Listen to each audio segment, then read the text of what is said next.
Hi dear friends, I'm Father Chama. I am glad to come back in order to continue our chats where we look at a number of issues pertaining to family, couples and sexuality.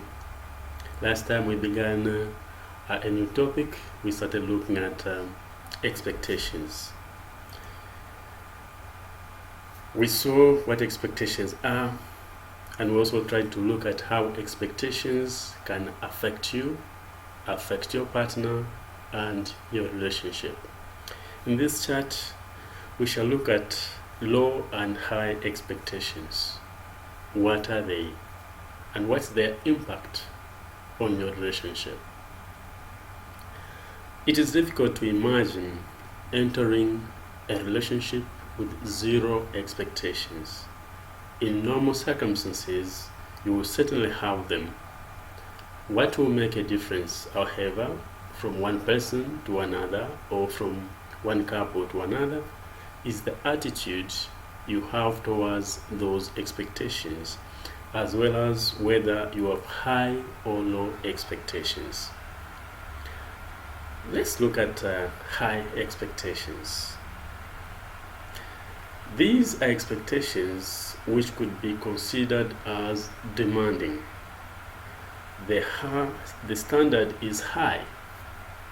When you apply yourself to that high standard which you expect, you inspire your partner to deliver something close to that. In a way, you need to raise standards in order to have results which are relatively good. However, those expectations should be achievable and clear. It means you need to communicate what to expect from your partner.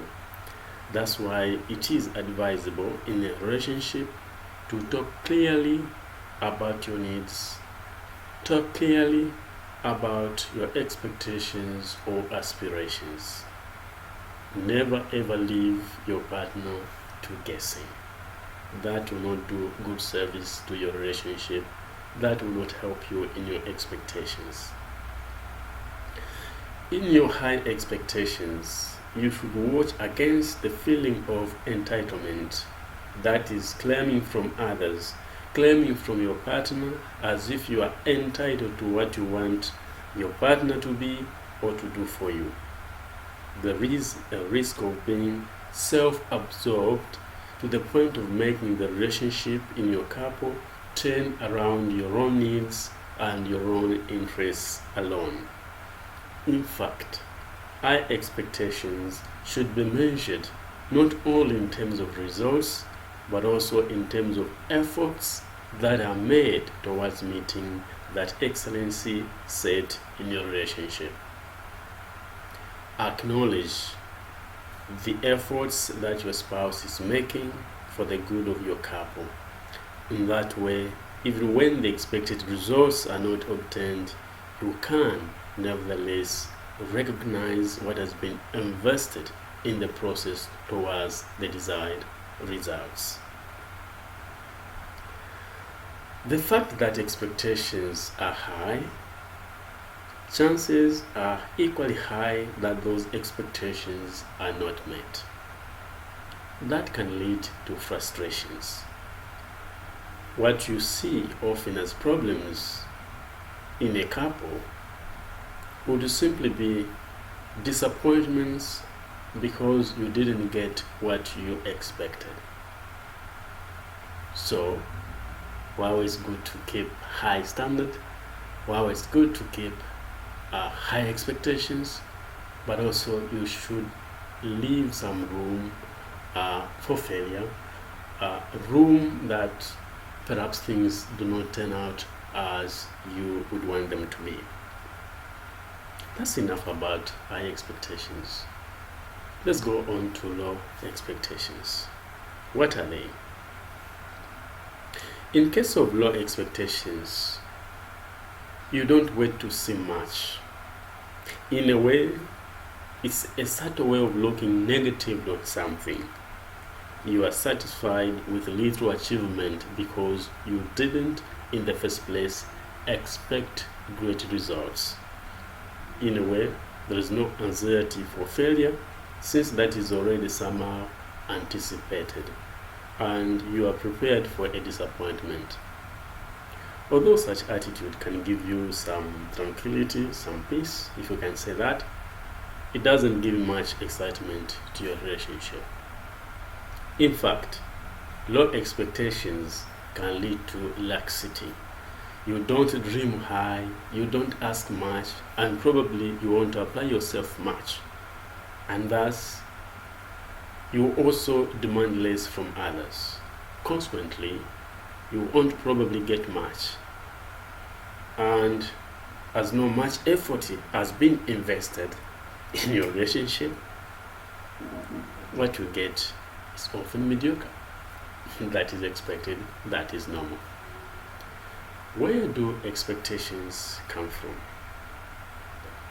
As we mentioned, it's important to enter a relationship with some expectations. However, you need to watch so that you are not enslaved and you don't enslave others by those expectations. Without being aware, you risk rendering them, expectations, as something sacred. That's why you need to master them. And one way of doing it is to know where those expectations are coming from. You can idealize certain behaviors not because there's something really important about them, but simply because you were brought up like that in your family. Indeed, what you may have as expectations may partly be the legacy that you got from your family of origin, your parents' couple, or from your pastor or relationships. But remember, your partner also may have different expectations considered as important, simply because they have a different background from yours. One thing that we need to clarify, I would say we should avoid confusing high and low expectations on one hand and with realistic and unrealistic expectations on the other. So, what's the difference between these two? So, among other things, in the next chat, we shall try to answer this question. For now, as usual, just feel free, if you have time, to encourage and inspire others by a simple comment. You can also join our WhatsApp and Facebook group named Couples Corner. You can also subscribe on my blog, singlehumanity.com.